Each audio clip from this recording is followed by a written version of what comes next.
नमस्कार, स्वागत है आपका खबरों का पंचनामा में। मैं हूं आपके साथ वक्ता। हम लेकर आए हैं देश और दुनिया की 5 बड़ी खबरें, जिस पर चर्चा के लिए हमारे साथ स्टूडियो में मौजूद हैं कैपिटल टीवी के editor in chief doctor Manish Kumar ji. Doctor साहब, आपका बहुत बहुत स्वागत है। धन्यवाद। सबसे पहले नजर डालते हैं आज की हेडलाइंस पर।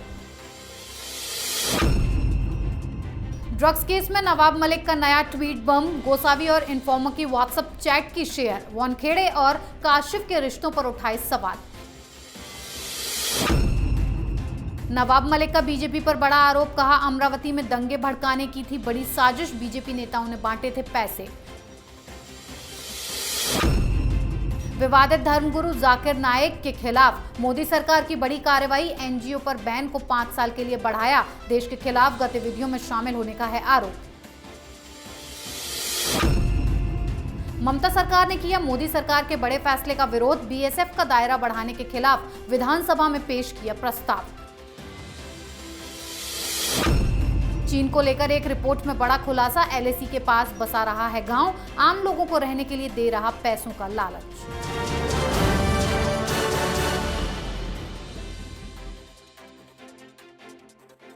सबसे पहले बात बौखलाए नवाब मलिक की। एनसीबी अधिकारी वानखेड़े को निशाना बना रहे नवाब मलिक ने एक बार फिर नया विस्फोट किया है। इस बार उन्होंने एनसीबी के गवाह केपी गोसावी और एक इन्फॉर्मर का व्हाट्सएप चैट शेयर कर दिया और नवाब मलिक ने ट्वीट कर कहा कि यहां केपी गोसावी और एक मुखबर के बीच व्हाट्सएप चैट है जिसमें काशिफ खान का जिक्र है।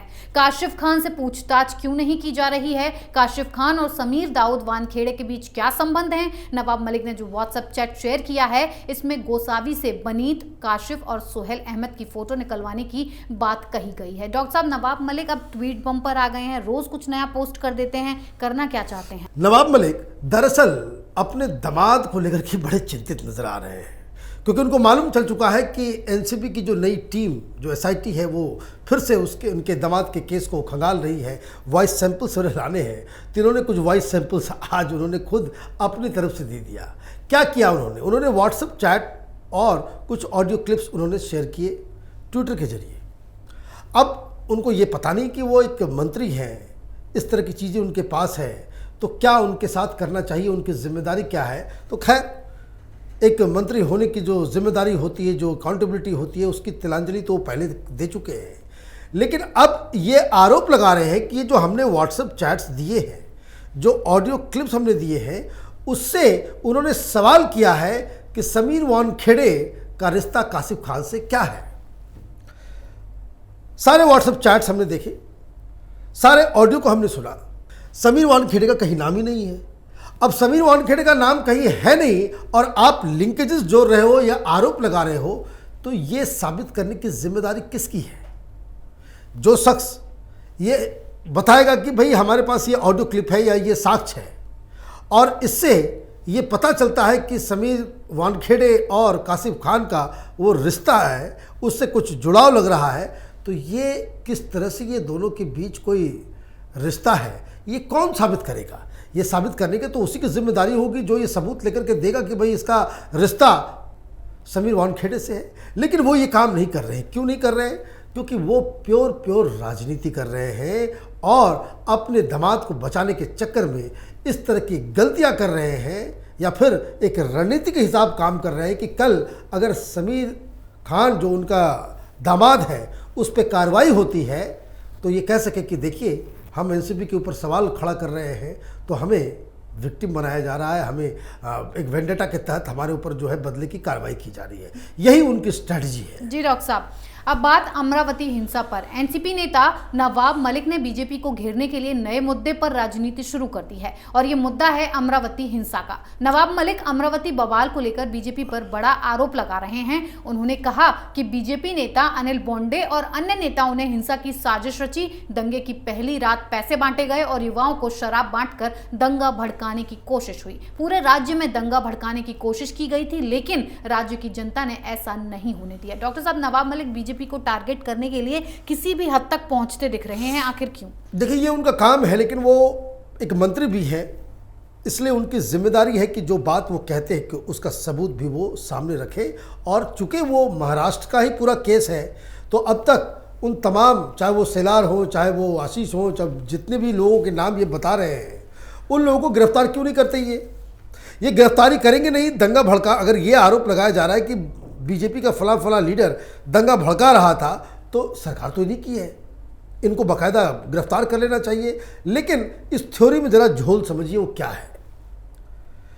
घटना त्रिपुरा में हुई नहीं, मस्जिद कहीं जलाई नहीं गई, और त्रिपुरा में मस्जिद जलाने को एक बहाना बना करके मुस्लिम दंगाइयों ने बाकायदा कई शहरों में उन्होंने हंगामा किया। अब दंगा तो वहीं से भड़का जी। अब अगर इनकी थ्योरी को सच मान लिया जाए, जो वो आरोप लगा रहे हैं कि रजा एकेडमी में 2 तारीख की रात पे ये फला फला लीडर गया था, साजिश उसी दिन रची गई थी, तो नवाब मलिक ये कहना चाह रहे हैं कि भारतीय जनता पार्टी के कहने पे ये लोग फेक न्यूज़ फैला रहे थे। भारतीय जनता पार्टी के कहने के ऊपर ये रजा एकेडमी और ये जो हज़ारों हज़ार की संख्या में मुसलमान ये तोड़फोड़ करने, दंगा भड़काने और दंगा करने के लिए वो बीजेपी के इशारों पे कर रहे थे। ये क्या कह रहे हैं, क्या बता रहे हैं, ये समझ के बाहर की चीज़ है। दरअसल हकीकत ये है कि ये दंगा इसलिए भड़का क्योंकि महाराष्ट्र में महाराष्ट्र नहीं, हिंदुस्तान के उन राज्यों में जहां उनको लगता है कि मुसलमानों को एक पॉलिटिकल संरक्षण मिला हुआ है, वहां इस तरह का उपद्रव हर बार होता है। ये रजा एकेडमी वाले बीजेपी के कहने पे वो आज़ाद मैदान में तोड़फोड़ मचा रहे थे, जो रोहिंग्या को बहाना बना करके। तो ये बेकार की बातें हैं। दरअसल नवाब मलिक ने एक स्ट्रेटजी बना ली है कि जब कभी भी उनके लोग, उनके पार्टी के लोग, उनके जो गैंग मेंबर्स हैं, उनके समाज के लोग जब भी गलतियां करते हुए पकड़े जाते हैं, तो वो एक डिफेंस मैकेनिज्म है कि आप उल्टा आरोप लगाना शुरू कर दो। इसको कहते हैं कि offence is the best defence. इसी काम पे नवाब मलिक आगे बढ़ रहे हैं। जी डॉक्टर साहब, अगली खबर जाकिर नायक पर। धर्म के नाम पर देश के खिलाफ जहर उगलने वालों पर मोदी सरकार का हंटर चल गया है। केंद्रीय गृह मंत्रालय ने विवादित धर्मगुरु जाकिर नायक के एनजीओ इस्लामिक रिसर्च फाउंडेशन यानी IRF पर बड़ी कार्रवाई की है और संगठन पर लगाए गए प्रतिबंध को 5 साल के लिए बढ़ा दिया गया है। एनजीओ पर बैन UAPA के तहत लगाया गया है। बता दें कि IRF को पहली बार 17 नवंबर 2016 को गैर कानूनी संगठन घोषित किया गया था। गृह मंत्रालय ने साफ कहा कि एनजीओ उन गतिविधियों में शामिल है जो देश की सुरक्षा के लिए हानिकारक हो सकता है। डॉक्टर साहब, मोदी सरकार क्या जाकिर नायक के खिलाफ कोई और बड़ी कार्रवाई करने की तैयारी कर रही है? वो तो देश छोड़ कर भाग गया है, और देश की सुरक्षा ही क्या, ये जाकिर नायक, ये फ्रॉड आदमी, ये पूरे विश्व की शांति के लिए खतरा है। लेकिन विडंबना देखिए, यूपीए की जब सरकार थी, जब सोनिया गांधी की सरकार चल रही थी और मनमोहन सिंह नाम के एक कठपुतली प्रधानमंत्री के कुर्सी पे बैठे हुए थे, इसी जाकिर नायक को ये तमाम NDTV वाले और तमाम ये जो सेकुलर गैंग है बाकायदा अपने कॉन्फ्रेंसेस में, अपने डिबेट्स में उनकी महिमा मंडन किया करता था। और एक बात आपको बताऊं, ये तो हद हो गई। सोनिया गांधी और कांग्रेस पार्टी की सरकार के दौरान जब मसूरी में, जहां IAS ऑफिसर्स की ट्रेनिंग होती है, लाल बहादुर शास्त्री एकेडमी जी, वहां इस आतंकी को भेजा गया था कि अधिकारियों को बकायदा वो शिक्षा दे। एक आतंकी जिसके भाषण से आतंकी पैदा होते हैं, आतंकी इंस्पिरेशंस लेते हैं, उससे आप कौन कौन सा काम करवाया जा रहा था हिंदुस्तान के अंदर में। और ये दिग्विजय सिंह हिंदुओं को गाली देता है। ये कांग्रेस के लोग हिंदुओं को राक्षस कहते हैं। ये कांग्रेस के लोग ये कहते हैं कि भाई ये जो हिंदू हैं ये लिंचिंग करने वाले हैं, ये आतंकी हैं, बोको हरम और ISIS बताते हैं। अरे भाई, बोको हरम और ISIS के लोग जिसकी किताबें पढ़ते हैं, जिसकी भाषण को सुन के वो जघन्य अपराध करते हैं, उसके गोदी में बैठ के 10 साल तक ये कांग्रेस वाले नाच रहे थे, तब समझ में नहीं आ रहा था।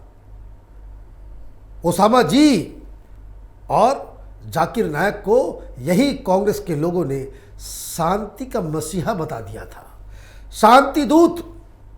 ये था जाकिर नायक। इसकी पोल पट्टी तो तब खुली जब बहुत सारे लोग जो ISIS में ज्वाइन करने के लिए केरला से पहुंचे, वो पकड़े गए, पकड़ धकड़ हुई, एक अटैक ढाका में हुआ, वहाँ पे पकड़ धकड़ हुई, जब वहाँ पे इन्वेस्टिगेशन किया गया तो मालूम चला कि भाई इन लोगों को आतंकवाद के राह पे लेके कौन गया, तो इन लोगों ने बताया कि हम तो जाकिर नाइक के भाषण को सुन करके इस तरह से काम करते हैं। सही फैसला, और इसके ऑर्गेनाइजेशन और इससे जुड़े हुए लोगों का सभ्य समाज में आज़ाद रूप से घूमने का कोई जगह नहीं है। इनसे जुड़े हुए लोग और इनको जेल के अंदर ठूस देना चाहिए और इनके संगठन को सदा के लिए, 5 साल ही क्यों, सदा के लिए इसके ऊपर प्रतिबंध लगा देना चाहिए। जी डॉक्टर साहब, अगली खबर बीएसएफ पर शुरू हुए विवाद पर। मोदी सरकार और ममता बनर्जी के बीच कई मुद्दों पर तनातनी जारी है। अब ममता सरकार अंतर्राष्ट्रीय सीमा के अंदर बीएसएफ के अधिकार क्षेत्र को 50 किलोमीटर तक बढ़ाने के केंद्र के फैसले के खिलाफ हैं और इसके लिए टीएमसी ने विधानसभा में प्रस्ताव पेश कर दिया है। प्रस्ताव पेश होते ही बीजेपी ने इसका विरोध शुरू कर दिया और बीजेपी नेताओं ने विधानसभा की कार्यवाही को बहिष्कार करते हुए ममता के खिलाफ नारेबाजी की। इससे पहले पंजाब की कांग्रेस सरकार ने भी मोदी सरकार इस फैसले का विरोध किया था। डॉक्टर साहब, बीएसएफ का अधिकार क्षेत्र बढ़ने से ममता दीदी इतना क्यों बौखला रही हैं? अब ममता दीदी का पूरा प्लान ही चौपट हो जाएगा। ये जो बांग्लादेशी रोहिंग्या को घर में घुसा करके उनको सेटल करवाना, अपने वोट बैंक को बढ़ाना, और जितने भी इलीगल काम है, चाहे वो चाइल्ड ट्रैफिकिंग का हो, ह्यूमन ट्रैफिकिंग का हो, इलीगल माइग्रेंट्स का हो, घुसपैठियों का हो, स्मगलिंग का हो, नकली नोट का हो, कोयला घोटाला हो, मवेशी घोटाला हो, ये जितनी भी गंदगी बंगाल के अंदर होती है वो बांग्लादेश के बॉर्डर से ही शुरू होती है। जी। अब दिक्कत क्या है? दिक्कत ये है कि सरकार को कुछ कानून में बदलाव करना पड़ा। क्यों करना पड़ा? वो इसलिए करना पड़ा कि 15 किलोमीटर, 10 किलोमीटर, 5 किलोमीटर के अधिकार क्षेत्र में ही बीएसएफ, अभी समझिए कि अंदर की कहानी, जो हर स्टेट के अंदर जो लॉ एंड ऑर्डर का की जो जिम्मेदारी होती है वहाँ की स्थानीय पुलिस की होती है। लेकिन जिन राज्यों का में इंटरनेशनल बॉर्डर्स हैं तो बॉर्डर के ऊपर बीएसएफ होता है, उसकी सुरक्षा उनके हाथों में होती है। अब बीएसएफ वाले या सीआरपीएफ वाले और या फिर आर्मी वाले जो लोग वहाँ ऑपरेट करते हैं जी, उनको अंदर हो रहे चीज़ों के लॉ एंड ऑर्डर के बारे में कोई अधिकार नहीं है। लेकिन होता यह है कि स्मगलर घुस जाते हैं तो आपका अधिकार क्षेत्र होगा कि यहाँ तक आप उसको चेज कर सकते हैं, पकड़ सकते हैं, तब आप उस पर एक्ट भी कर सकते हैं जी, सर्च कर सकते हैं। नहीं तो क्या होगा? ममता बनर्जी नहीं चाहती कि कोई सर्च हो। ममता बनर्जी नहीं चाहती कि भाई किसी तरीके से इनका जो धंधा चल रहा है मुसलमानों का बॉर्डर के ऊपर, और बंगाल में जो बांग्लादेशी बॉर्डर का इलाका है वो सीधे सीधे मुसलमानों के कब्जे वाला इलाका है। बंगाल की पुलिस वहां घुसने से भी डरती है जी। उनकी हिम्मत नहीं पड़ती है कि मुस्लिम इलाकों में घुस करके कोई कार्रवाई वो कर सके। वो पकड़ के पिटाई शुरू कर देते हैं और वहां की पुलिस जो है वो तुम दबा करके भाग के चली आती है कायरों की भांति। ये हकीकत है। अब पंजाब में विरोध शुरू हो गया, कांग्रेस पार्टी वहां पे विरोध कर रही है। कैप्टन अमरिंदर ने कहा इंटरनेशनल इशू है। क्यों है? वो इसलिए है कि जो 50 किलोमीटर का दायरा इसलिए किया गया क्योंकि उसमें होता ये है कि अभी ड्रोन से लोग स्मगलिंग कर रहे हैं। तो इंटरनेशनल बॉर्डर से ड्रोन जो है वो 50 किलोमीटर तक आपको मिला है। पंजाब में इस तरह के एविडेंसेस मिले हैं कि जहाँ पे जो नशीले पदार्थ, गांजा और चरस और ड्रग्स, वो 50-50 किलोमीटर दूर तक, 25-25 किलोमीटर के बाद भी वो ड्रोन खराब हो गए और वो गिर गया। पुलिस वालों ने पकड़ा, मालूम चला ये पाकिस्तान से आ रहा है।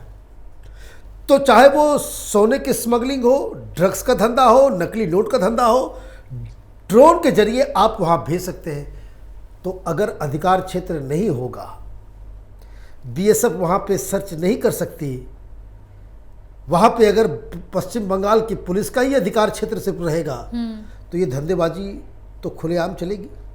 तब ममता बनर्जी नहीं रोक सकती। मुस्लिम वोट का सवाल है। तो ये जो कानून है ये असम में भी लगा, पंजाब में भी, जितने भी बॉर्डर स्टेट्स हैं सब जगह वो लग रहे हैं। दिक्कत सिर्फ चन्नी को हो रहा है और ममता बनर्जी को हो रहा है क्योंकि दोनों का जो पॉलिटिकल इंटरेस्ट जो है इससे जुड़ा हुआ है। जी डॉक्टर साहब, आखिरी खबर चीन की नई चालाकी पर। लद्दाख में जारी तनाव के बीच चीन अब अपने लोगों को भारतीय सीमा से लगे इलाके में बसा रहा है। इतना ही नहीं, चीन ने LAC के आसपास कई आधुनिक गांवों का भी निर्माण किया है। आम नागरिक इन गांवों में रहने से हिचकिचा रहे हैं, लेकिन चीन इन लोगों से पैसे लेकर कई तरह के लालच देकर फांसने की कोशिश कर रहा है। इसका खुलासा द टेलीग्राफ की रिपोर्ट में हुआ है। इससे पहले यही बात अमेरिका की एक रिपोर्ट में भी कही गई थी। डॉक्टर साहब, चीन LAC के पास भारत के खिलाफ नई नई साजिशें रच रहा है, कामयाबी मिलेगी? देखिए, कोई साजिश नहीं है, बात समझ लीजिए। इस तरह की मिस रिपोर्टिंग और फिर उसी के बहाने हिंदुस्तान में झूठ और फेक न्यूज़ का जो पूरा जो काम होता है, ये चाइना के द्वारा प्लांटेड स्टोरीज है। इस तरह की रिपोर्ट्स, ये दलाल चीन के हर जगह बैठे हुए, हिंदुस्तान में तो बहुत सारे हैं। अभी कुछ दिन पहले कांग्रेस पार्टी, राहुल गांधी और तमाम लोग कह रहे थे कि भाई चीन वाले अरुणाचल में घुस गए और गांव बना रहे हैं। कहीं कोई नहीं घुसा।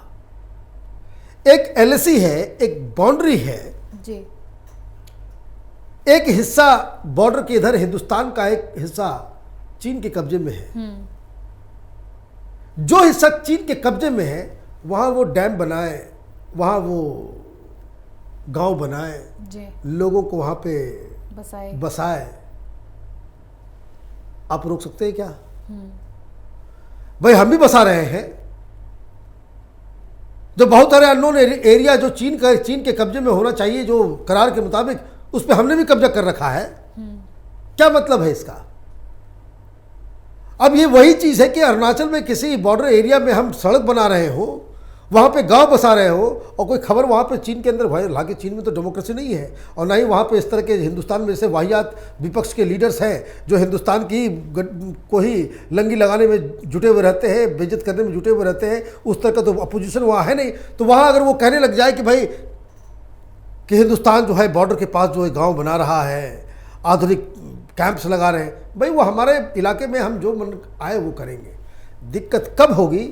जब बॉर्डर क्रॉस करके चीन कोई काम करता है। लेकिन अभी जो फिलहाल स्थिति है, हिंदुस्तान इस LAC के ऊपर डोमिनेंट पोजीशन में है।